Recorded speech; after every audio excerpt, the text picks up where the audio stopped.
Good afternoon. Dustin Spittler here with Vision Baptist Church in Riley, Indiana. Hope you're doing well. Thank you for tuning into Faith Fuel Devotionals, where we try to study the Bible piece by piece so we can increase our faith in our walk with God. I'd like to invite you out to this little church called Vision Baptist Church. If you are in the Wabash Valley area, it's in a little town called Riley. Not too big, just a few hundred homes there, but God has given us a place. Many of you know that last year we were able to purchase our own property and building, and we are thrilled about that. We've been able to put a steeple up on top of that building to indicate that this is a place of the Lord.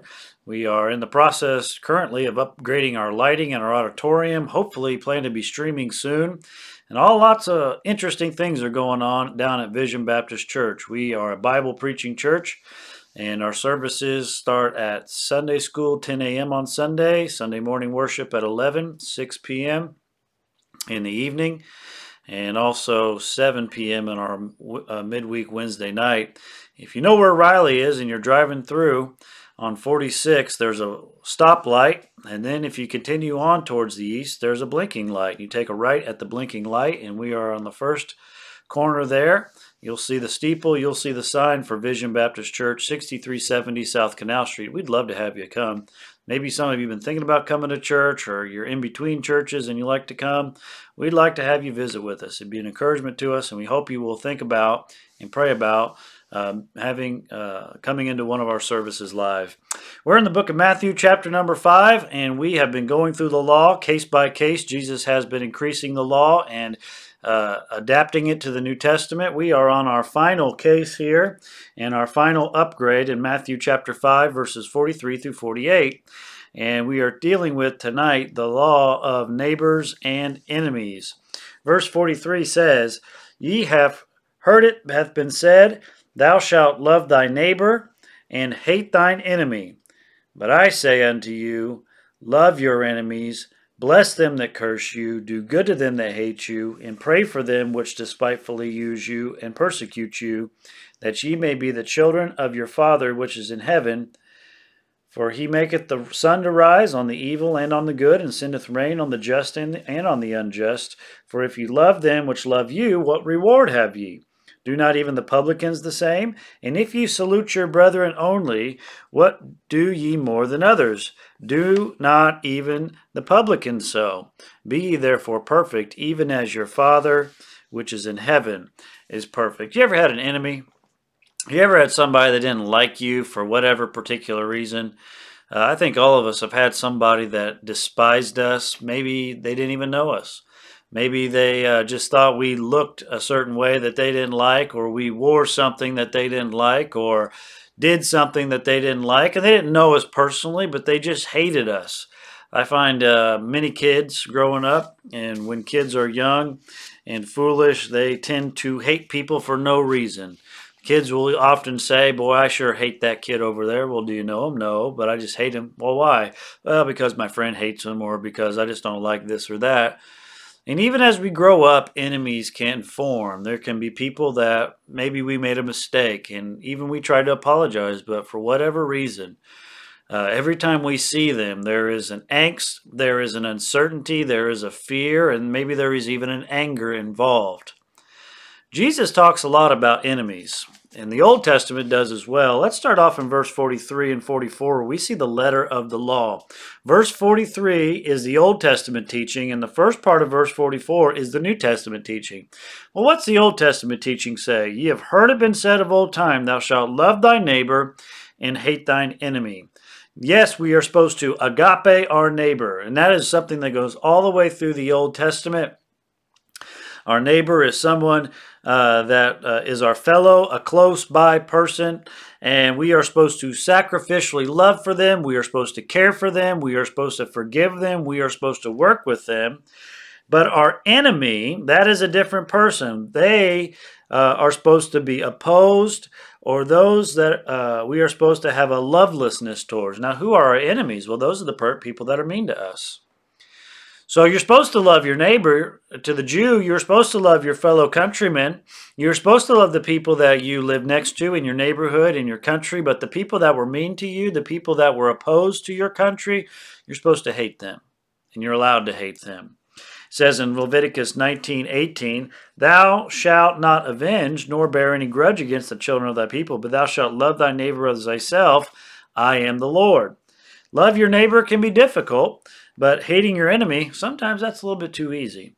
Deuteronomy 25:17, God talks about this nation called Amalek that had picked on Israel while they were wandering through the wilderness. And God says, "Remember what Amalek did unto thee by the way, when you were come forth out of Egypt, how he met thee by the way, and smote the hindermost part of thee, even those that were feeble behind thee.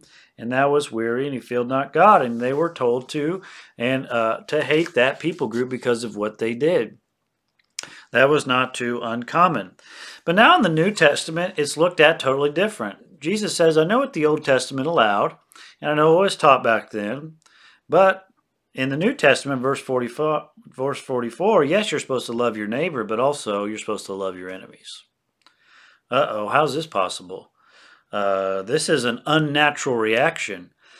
We're supposed to have sacrificial love for our neighbor, which can be hard sometimes. The people that we know, the people that are near us, the people that are like us and are in the same country and in the same town. But boy, somebody that hates us, we're supposed to love them. This is not possible. Now, you need to know that this is building on the Beatitudes in Matthew chapter number 5. All the way back to the beginning, you saw the Beatitudes building, and they talked about being hungry and thirsty. They talked about being humble and meek. They talked about being a peacemaker. And this is all building on this. We are supposed to love our enemies, even those people that hurt us. Now, this is big boy stuff. This is mature Christianity. This is not ABCs. This is XYZs. This is not 1 plus 1. This is algebra here. And this is what makes us draw close to the Lord, walking in this way. Luke 6:27 says, "But I say unto you which hear, love your enemies, do good to them which hate you." That is the command. Okay, now let's expound upon that in verse 44 and all the way through verse 48. Let's talk about living the law here. Now, first of all, we see a compassionate charge in verse 44. "Yes, love your enemies, but bless them that curse you, do good to them that hate you, pray for them which despitefully use you and persecute you." See, this is the command. Okay, so what does loving my enemies look like? It means blessing those that curse. Has anybody ever cursed you? Has anybody ever cussed you out? Has anybody ever been mean to you? What are you supposed to do when that happens, Christian? Punch them in the face? Nope. Cuss them back? Nope. You're supposed to bless them. That's what a mature Christian does. Well, that's just unpractical and that's not going to happen with me. Okay, fine. That's fine. But this is mature Christianity. This is what Jesus would do. If somebody cursed Jesus, what would he do? Would he curse them back? Well, no, he wouldn't. And Jesus is the standard here. And so we're supposed to bless them, which means to speak well of them. That means to praise them. In front of their face, we're supposed to bless them. And behind their back, now we can cuss them, right? No. You're supposed to bless them. In front of their face and behind their back. You're supposed to do good to them that despitefully use you. The word despitefully use means to insult, slander, and falsely accuse. So if somebody's telling lies about you, if somebody's gossiping you, if somebody's insulting you, you're supposed to pray for them and do good to them. I mean, it's just out there. What more can be said? This is the command of Jesus. It's either you're going to take it or leave it. And I encourage you, while it may be difficult, while it may be hard, it's always best to take it. You know, I've tried to have the policy in my life, and that has been if I get myself in a position where I am heated or mad, just don't say something I have to apologize for. In fact, sometimes it's best not to say anything at all. Sometimes all you can do is pray about it and do good to them for those that despitefully use you and persecute you. Romans chapter 12, verse 14 is a parallel passage. "Bless them which persecute you, bless and curse not." We have to understand that we are not being attacked by a human. We are being attacked by a spiritual battle which is behind it. And we have to understand that if somebody may be doing us harm or insulting us, slandering us, cursing us, It's not them. Our battle is not with a person. It is with evil that is behind the scenes working, and we have to see that for what it is. We wrestle not against flesh and blood, but against principalities and powers. So you see the compassionate charge. Also, you see here a compassionate consideration in verse 45 and forward. It says, that ye may be children of your Father which is in heaven, for he maketh his sun to rise on the evil and the good, and the rain on the just and the unjust. Here's a consideration. If you see something, okay, let's say you're walking down the street and you saw two people on the side of the street and one person was just railing at another person. They were cussing them, they were yelling at them, they were screaming at them, waving their arms, spit was flying, their face was getting red. They were just letting somebody have it. And you saw the person that was standing next to them and they were calm. And they said, you know what? I'm sorry. I'm gonna do better, and I'm gonna pray for myself, and I'm gonna pray for you, because I love you. What would you conclude about that person in the second? What would you think? Wow, that's different. You think if you see one person arguing that another person is going to get mad. Rarely do you see a person yelling at somebody and the responding person responds with a blessing and prayer and trying to do good, not in the heat of the moment. Well, it says here that if you do these things, ye may be the children of your Father which is in heaven. Now, it doesn't make you saved, but allows people to know who you belong to. That's how the children of God are supposed to respond. Now listen, you're not supposed to be stepped on or hurt or abused. Don't get me wrong. There are certain times where, if this is an abusive situation, you need to get out of there. Okay? But at the same time, how should your reaction toward that person be? You should pray for them because that's their greatest need. That's their greatest need. We have to understand where people are. God is in control of what happens to everybody. And if you react properly, you have to think, how would the Lord react? And then he goes on to talk about this idea of comparing, we need to treat people right. Well, why? Well, God makes the sunrise every day.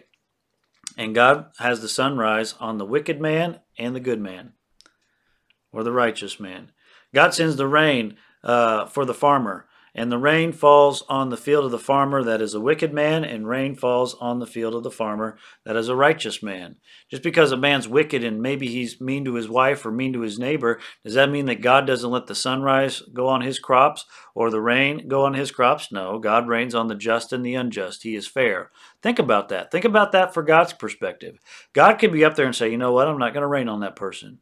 You know what, I'm not going to help that person. I'm not going to let them get out of bed today. And sometimes he doesn't in some certain instances, but for the most part, God treats everybody fairly.